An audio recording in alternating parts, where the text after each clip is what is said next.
సీతారామ శాస్త్రి గారు అనే ఒక శక్తి పరిచయం అబ్బు రవి గారిని వ్యక్తిగతంగా ఏ విధంగా ప్రభావితం చేసింది? మా నాన్నగారి తర్వాత, అమ్మ తర్వాత అంత నన్ను ఇన్ఫ్లుయెన్స్ చేసింది నేను. కొన్ని విలువల్లోనే పెంచేశారు నన్ను. ఆ విలువలు దాటి బయటికి వెళ్ళిపోయేవాడినేమో, వెళ్ళనివ్వకుండా ఆపేసింది నేను. పెద్ద అయిన తర్వాత ఇది పర్లేదులే, ఇక్కడ ఇలా చేసేయచ్చులే అని మనం తప్పుదారి పడతాం అనుకో. అక్కడ కాదు, ఇటు, ఈ దారి ఇటు అని చెప్పి పిలిచి కూర్చోబెట్టి. నేను ఎందుకు చెప్తున్నా అంటే, ఒక సందర్భంలో ఒక డైరెక్టర్ నన్ను ఒక మాట అన్నాడు. నాకు బాధ వచ్చేసింది. ఈ బాధతో నేను ఇంటికి వెళ్ళను ఎప్పుడు. నాకు అది అలవాటు. నా పనులన్నీ అయిపోయిన తర్వాత ఆఫీస్ రూమ్లో గంట కూర్చొని గంట ఆ నెగిటివ్ ఎనర్జీ ఇక్కడే వదిలేసి కానీ ఇంటికి వెళ్ళను. అప్పుడు జనరల్గా నేను ఒకటి నమ్ముతాను, గుడిలో ఆ మంత్రాల శబ్దాలు, ఆ ధ్వని, గుడి గంట, వీటి వలన ఆ గుడిని నెగిటివ్ ఎనర్జీ తాకలేదు. లోపలికి వచ్చి పవిత్రమై బయటికి వెళ్ళాల్సింది తప్ప వెళ్ళలేదు. ఈయన ఆఫీస్ నాకు అది. వెళ్ళి పైకి వెళ్ళి దిండి తెచ్చుకొని ఆయన ఆఫీస్ రూమ్లో పక్కన చాపేసుకొని పడుకుని ఎప్పుడు ఈ ఇన్సిడెంట్ జరిగినప్పుడు 1 గంటకో 2 వెళ్ళిపోయాను. భోజనం కూడా చేయలేదు. ఆంటీకి తెలుసు అది. 5 గంటలకి ఆయన అప్పటికి 2 నెలల నుంచి కిందకి రావట్లా. రాస్తా రాస్తా రాస్తా అంటున్నారు. ఆ చిన్న దీంట్లో ఉన్నారు. ఆయన స్నానం చేసి బొట్లు పెట్టుకొని వచ్చే వైబ్రేషన్ ఒకటి ఉంటుంది కదా, టక్కన లేచి కూర్చొని, సార్ ఎరా భోజనం చేయలేదంట, డల్గా పడుకున్నామంట, ఏమైంది, ఇలా కూర్చో. లేదు సార్ ఇలా అన్నారు. ఎవరు? పలానా. వాడికి ఏం తెలుసు అంటే మనకు నెగిటివ్ ఎనర్జీ ఉంటుంది. అది రాదు సార్ వాడికి, ఇది రాదు సార్, ఇది రాదు సార్, వాడికి ఏమి రాదు సార్ అంటే, ఒరే నువ్వు వాడికి స్థాయి ఇవ్వలేదురా, వాడు అన్న మాటకి అంత స్థాయి ఇస్తావేంట్రా? నిన్ను బాధ పెట్టాలంటే అవతల వాడికి నువ్వు స్థాయి ఇచ్చి ఉండాలి. నిన్ను సంతోష పెట్టాలంటే అవతల వాడికి స్థాయి ఎక్కర్లేదు. కానీ నిన్ను బాధ పెట్టాలంటే అవతల వాడికి నువ్వో స్థాయి ఇచ్చి ఉండాలి. ఆ స్థాయి వాడికి ఉందా? లేదు సార్. నువ్వు ఎందుకురా బాధపడతావు, వెళ్ళి భోంజే. ఇది చెప్పడానికి వచ్చారు సార్ ఆయన. బా, ఇంకెవరు సార్ గురువు? అక్షర సత్యం. దేన్ని ఎలా తీసుకోవాలి, దేనికి బాధపడాలి, దేనికి అంటినట్టు ఉండాలి, దేనికి అంటనట్టు ఉండాలి, దీనికి తెలిసినట్టు ఇంకెవరు తెలియదు. మహానుభావులు అంతే. ఇలాంటి సందర్భం నాకు కూడా ఎదురైంది.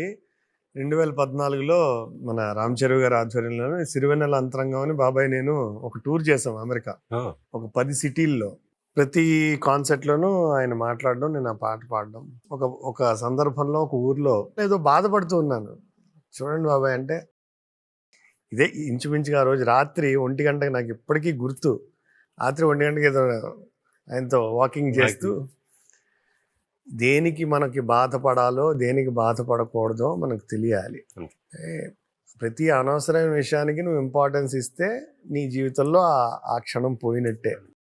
అంటే మీ బాధ ఏ మందు తీయలేదు సార్, ఏ గోళీ తీయలేదండి. ఈయన ఒక్క మాట భుజం మీద చేసి ఒక మాట చెప్తే తేలికైపోతుంది మనసు. నెక్స్ట్ దాని మీదకి వెళ్ళిపోతాం మనం. అంటే అదే సార్ మన అదృష్టం సార్. నిజమే. ఆ వాకింగ్, ఆ టైము, అంటే జీవితంలో ఎప్పుడు కూడా మర్చిపోలేని ఒక క్షణం మనకి ఇచ్చారు సార్. అరుణాచలంలో ఆశ్రమంలో పొద్దున పూట 4:30-5:30కి ఒక మెడిటేషన్ హాల్ ఒకటి ఉంటుంది. ఆ హాల్లో మీరు కళ్ళు తెరుచుకుని మెడిటేషన్ చేయొచ్చు, ఏమైనా చేయొచ్చు. ఆ హాల్లో ఆ 2 గంటలు, గంట కూర్చున్నప్పుడు అనుభవం ఒకటి ఉంటుందండి. ఆ అనుభవం టాప్ 10 టాప్ 5 రాస్తారు కదా మొత్తం జీవితంలో మీ అద్భుతమైన క్షణాలని. అలాంటి క్షణం అక్కడికి వెళ్ళి మెడిటేషన్ చేస్తే ఉంటుంది. అలాంటి క్షణం ఈయనతో ఉంటే ఉంటుంది. నమ్మాలి. అది మనకి ఒక జీవితానుభవం, మర్చిపోలేము. అవి ఎప్పుడు గుర్తొస్తూ ఉంటాయి. అంటే అది ఒక, దాన్ని ఏమంటారు, vibration. On a personal note, Sirivennela గారు మీ అమ్మాయి పేరునే మార్చారు.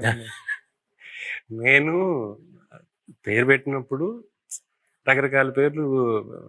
నా భార్య పేరు శృతి అని, మా గురుగారు బుజ్జమ్మ అని పిలుస్తారు. తను పేర్లు సెలెక్ట్ చేసి పెట్టుకుంది. అమ్మ పేరు లలిత.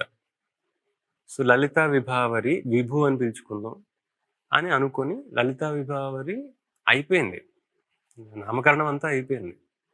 ఫోన్ చేసి ఆంటీకి చెప్పారు, అంటే ఇలాగా లలితా విభాగం ఏం పేరు పెట్టావురా అంటే ఇలా పెట్టాను. ఆంటీకి నచ్చలా, ఈయన పడుకుని ఉన్నారు, వాడు ఏదో ఇష్టం వచ్చిన పేరు పెట్టేసుకున్నాడు, నాకు అది నచ్చలేదు మీరు లేవండి అంటే ఆయన ఫోన్ చేసి రా నువ్వు. ఆఫీస్కి వెళ్తే ఒక 5 పుస్తకాలు ఎదురుకుండా పెట్టుకున్నారు సార్ ఆయన నోట్ చేసుకుంటున్నారు. నాకు అర్థం కావట్లా, 5 పుస్తకాలు పెట్టుకుని ఒరే విభావరికి 10లో 5 అర్థాలే బాగున్నాయి, అది పెట్టుకోకూడని పేరేం కాదు, నీకు ఆప్షన్స్ ఏమన్నా ఉన్నాయా అంటే వాంగ్మయి అని ఒకటి ఉందండి, బట్ ఆ జ్ఞా రాయడం కష్టం, బయటికి వెళ్తే వంగమయ్యి అంటారు, ఇంకోటి అంటారు, తప్పుగా పలుకుతారు, మనమే బాధపడుతూ ఉంటాం, ప్రతి వాడిని కరెక్ట్ చేయాలి, అదే చైనీస్ పేర్లో తయారైపోయింది సార్ నాకు, అందుకని పెట్టుకోవట్లేదు. ఇచ్చా బిర్రా అని మళ్ళీ అర్థాలన్నీ చూసి 10కి 10 బాగున్నాయి, పాపకి ఈ పేరు పెట్టండి, నామకరణం అయిపోయిందండి.